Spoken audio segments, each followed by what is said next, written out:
So guys, this is a hack squat. Essentially, it's a squat movement that does target the quads, okay? But being a machine, it's a much safer machine to use, and it limits lower back pressure and stress. So with the hack squat being easy on the lower back, I find that because it's quad dominant in the movement, it can put some pressure on the knees. So what I generally do is I band the machine to assist me at the bottom of the movement, making less pressure on the knees. Now, I use a really thin band, something like this. It's not going to take much weight away. I don't even count this when I'm actually tracking the weights on when I track my programs. But as long as I'm always using the same band, then it's going to take away the same amount of weight at the bottom every time. If you use a thicker band, it will take away more weight, so it will make the movement easier, okay? I only want to reduce the pain in my knees. How I band the machine is I put the band over one edge, around the top, around the other load arm. So what that's doing is reducing the weight at the bottom of the movement as the tension increases on the band. If you were to band this from the bottom, like most other traditional exercises, it'll actually increase pressure at the top rather than taking away load from the bottom. So I prefer to reverse band it like this. With the movement itself, come down, put your back against the pad, shoulders underneath, making sure my feet are low on the platform. If my feet go too high, it's going to make it easier, number one, but also it's going to reduce the load on my quads. So I want to make sure my feet are nice and low on the platform, even, and a comfortable width. Close or wide, doesn't matter too much. I generally say to use the position that's going to make you the strongest because you'll be able to move more weight.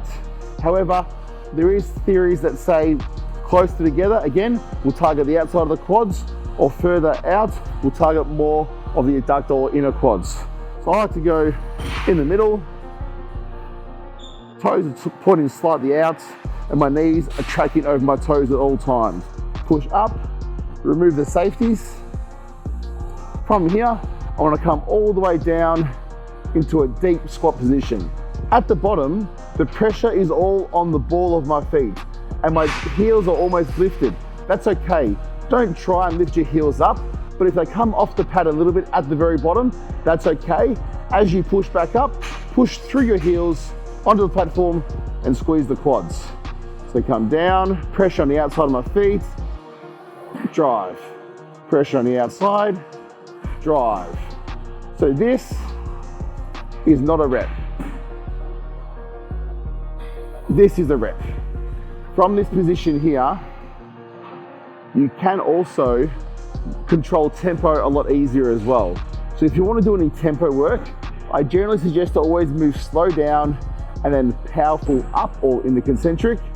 However, here you can take it to another level. You can actually do 5 to 10 second negatives, which will really increase the amount of tension in that eccentric range where most of the muscle damage is caused.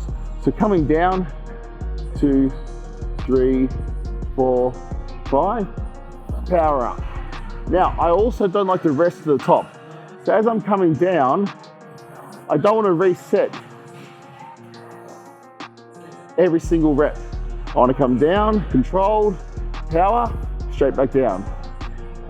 Power, straight back down. Making sure I'm always moving slow from the top. I'm not dropping and then moving slow. Slow from the top. Power. That's the hack squat, guys.